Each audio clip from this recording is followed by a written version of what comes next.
Today I'm showing you how to easily create a mockup in Silhouette Studio. Hello, I'm Megan with Little Gray Squirrel. Today's video is a Silhouette software tutorial taking you step by step through creating a mockup in Silhouette Studio. I'll be using the Silhouette Studio Business Edition, which is necessary to be able to save as an image. Links for the blog post for written instructions, as well as links to get mockup images, are in the description. I do use affiliate links, so I may earn a commission on purchases made using those links. To create a mockup in Silhouette Studio, you just have to open an image of a product, place the design on top, and then save it as an image. This is really basic, of course. I'm going to give you the steps to create a quality image that you can use to promote your products and to sell them. Mockups are a great way to show the products that you can make or variations of products without having to actually make them.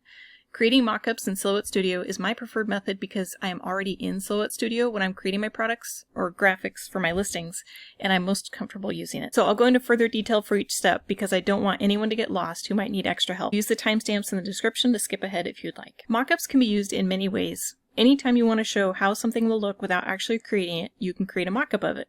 So some of these examples are when selling digital graphics or designs like cut files or sublimation graphics that you've created. You can put the design on an image of products or with some pretty graphics to show how the end user will use it. In this case, you might want to show the design on a few different products. For example, if I had created this design here, I could place it on this mockup of a shirt to sell my cut file and to give the buyer an idea of what it will look like. I could also show an image of a tote bag or on a coffee mug or anything else just to show how the design could be used. You can also create mockups of when you're selling digital products. For example, if you create ebooks, printables, courses, websites, apps, that kind of thing, mockups are very helpful to show the customer what's included in the product or what it will look like even though it isn't a tangible product until they buy it and actually print it out. Mockups are helpful when selling physical products. So if I were making t-shirts, I could show somebody an example of what the design would look like on the shirt. You can use mockups for creating items to sell on a POD or print-on-demand site. So you could create the graphics that you need to sell on the print-on-demand site and then use them to promote them. You might also use mockups when creating personalized or custom work. I highly recommend doing a mockup if you're doing custom work so that the customer can see it and sign off on it before you actually create the product. This is beneficial for overall design, for colors, and spelling if it has text. Very important.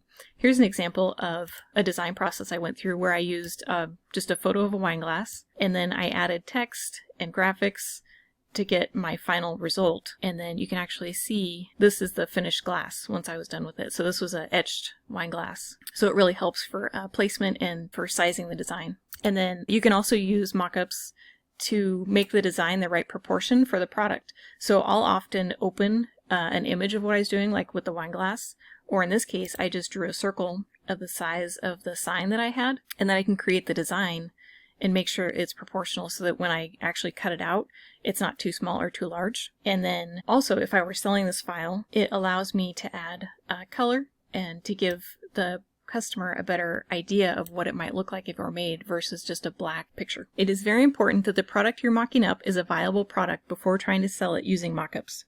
This goes for both digital and physical products. If you create a digital product, like a cut file, for example, and some of the lines are too thin, or if it has lines that are too jagged or distressed, or if it's not properly welded, it can prevent your customer from using it successfully. Or if you take a digital design and you put it on something that you've never made before, your customer will be expecting it to look like the photo, but maybe you aren't able to replicate it.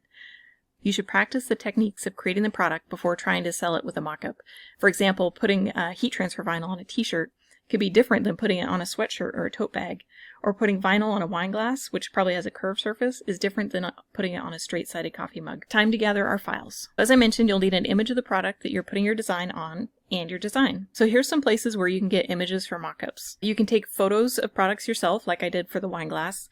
I only recommend this if you can take high-quality photos that will appeal to your customers. Low-quality images can take away from your design. It doesn't matter if it's a high-quality image if you're just using it for your own use for sizing. There are lots of beautiful mockups available online for free or cheap with commercial use. Even though you're not selling the images themselves, you'll still be using the finished images to promote or sell your product, so you'll need commercial use. These are my favorite sites to get commercial use graphics, and these have mockups. These are linked in the description, and they link directly to the mockups category on each site. So the first one is Creative Fabrica, and you can see there's lots of different things you can use to mock up if you're making t-shirts, mugs, pillows, signs, wall art, stickers, There's all sorts of different types of mockups. Here is Creative Market. They're kind of a higher end with products.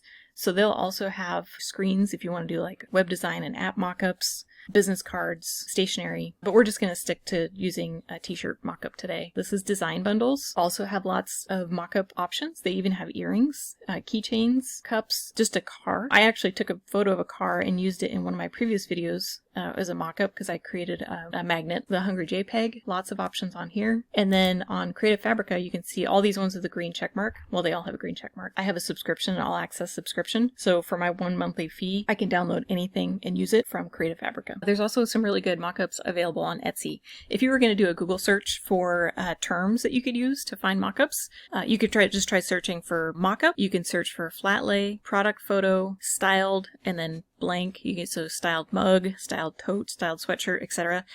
Scene creator, copy space. You can also search by the item or model number. So for example, Bella Canvas shirts are really popular for decorating. So if you use Bella Canvas shirts, the style 3001 in your products, then you can actually search for Bella Canvas style number 3001 mockups and you'll find a bunch of those. So it's a really good way for putting together mockups for shirts that you're actually going to be selling. And then for the design that you're going to use, you can use a cut file or a graphic that you created or a design that you have that allows for commercial use and is licensed to use in the way that you want to use it.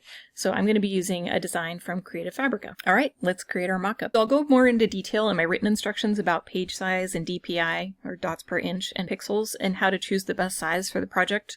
But today I'm creating a square image that would be a good size for an Instagram post. First, you'll open a new design page in Silhouette Studio and open the page setup panel. For the machine, it doesn't matter since we're just using this as a design software today. Cutting mat can be on or off. It's up to you. A media size, we're going to do a width of 8 inches.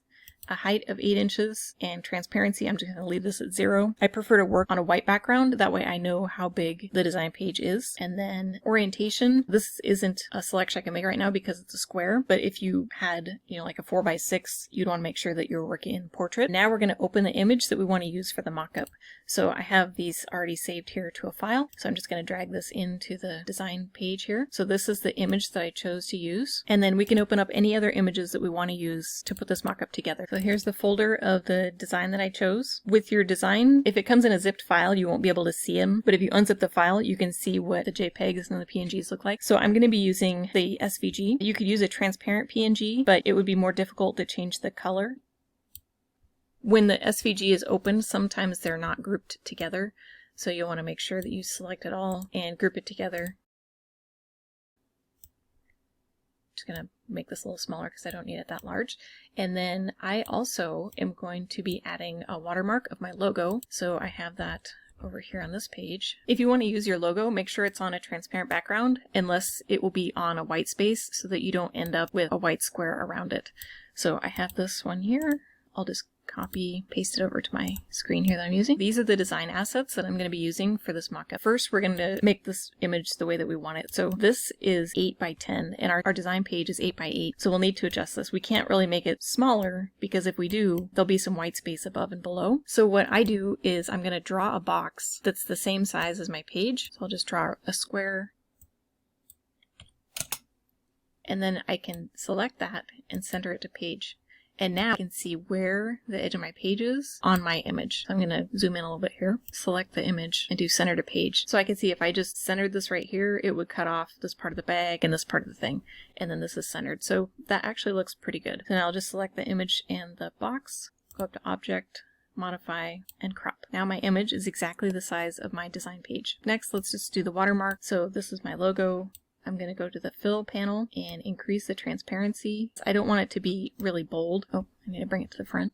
I don't want to stand out a whole lot, but I just want if somebody were to share the photo and wonder where it came from, and I don't mean the photo of the mock-up, I mean once it's all completed, because that would be where they could get the design on the shirt. I'll put that there so that they have a way of finding that. And then now it's time for our design. So I'm going to bring this to the front. And I'm going to grab the corner and just make it smaller. And we'll work on placement. So if you were just wanted this as a black design, then you're done. But I think for a beachy shirt, I want to make this like a blue color, make it a little bit smaller. So you want this to be how somebody would actually received the shirt or would wear it. So this is still pretty big. See how it's coming down over here on the wrinkles? When you're designing in Silhouette Studio for mockups, you are a little bit limited by those wrinkles. If you're using Photoshop, it has ways of making it look like it's part of the fabric, but you can't really do that in Silhouette. This is about the size that I would want and placement. Before we get too far into placing our design and making it the right color, this image here is nice, but it's a little bit dark. If you want to change how your mockup image looks, select it. You can just go open the image effects panel, and then you can increase the brightness. So you don't want to go too far, but you can just adjust it a little bit, just whatever your preference is. So I'll delete that. And then now we can work on our design. So I have it the right size, I'll get it in the right place, and then I'll choose our color. If I were creating mockups for products that I was going to sell, like I will put this vinyl on the shirt and sell it, then I want to choose colors of vinyl that I actually have, right? So if I had, like an aqua color vinyl, I could make it like this, or I could do different colors to show different options of different colors that were available. If I were selling a cut file that I made, I could make it in any color, and because then the customer would be making it in the color that they wanted once they purchased it. So if you were selling a cut file, you might even just use the eyedropper and choose a complementary color to your image. So here is this pretty teal color. So I could use that, and then it's nice and cohesive with the image. So here's a color that I like. Here we have our image, we have our design, the right color, and now we're going to do this one special thing so that it makes it just look a little bit more realistic. So we'll open the fill panel, and we're going to increase the transparency just a tiny bit. So we'll go up to an 8. And then now it looks kind of pixelated and not so great, but we'll fix that. So the line thickness of the original file that I had was saved at a 1. And usually if you buy SVGs, that's how they are. So I'll lower this down to 0.25. And then I want it to be the same color as the design itself. I just used the recently used because I knew that that was the color of the shirt, but you could use the eyedropper if you needed to. And now we have nice smooth lines, have our design filled with color. This is a good time to double check, make sure everything's placed the way you want, all the colors look good. Double check the spelling, triple check your spelling, grammar or punctuation. Even sometimes files that you buy online have misspelled words. Just make sure everything is the way that you want it, and we will save the mockup. Go up to File, Save As, choose Save to Hard Drive. Navigate to the folder that we want to store this file in, and then we want to give it a file name. Here's a tip. So when you're naming files that you plan to use for product listings online, like on Etsy, even on your own website, it's a good idea to use keywords in your file name that people would search for. So this is search engine optimization, or SEO, and it helps get your photos and products in front of people that are searching for them. So in this one, I want to name it Memories at Beach Made, since that's what the file name is. And then we can also add summer shirt, and then choose JPEG, and then OK. You'll need to choose either the pixels or the DPI, the dots per inch, to save the photo in. You can only change one of these and it will automatically change the other numbers. For example, if I wanted this 1000 pixels wide, it'll change the rest. If I wanted it 1080, which is kind of what I was wanting to save for Instagram, I could do that. It would be 135 dots per inch. I'm actually just going to save it as 150. It's a little bit higher than 1080, and it's fine. It's all still in the same square aspect ratio. Then save. Now I can just open my image and see how it looks. So there it is. There's my design in the colors I wanted on a product with my watermark. Now if you don't have Silhouette Business Edition, there is a hack or like a workaround where you can print to PDF, but choose the JPEG as the file type. It doesn't always work really well, and it adds a lot of extra steps, so I highly recommend the Business Edition just for ease and image quality, in addition to all of the other features it has. So I'll add a link to the software upgrade comparison chart if you don't have Business Edition yet and want to check that out. Thank you for joining me today. Now you can go and create some mockups in Silhouette Studio. Check out my website, littlegraysquirrel.com, for more tutorials and where we have fun and make stuff. See you next time.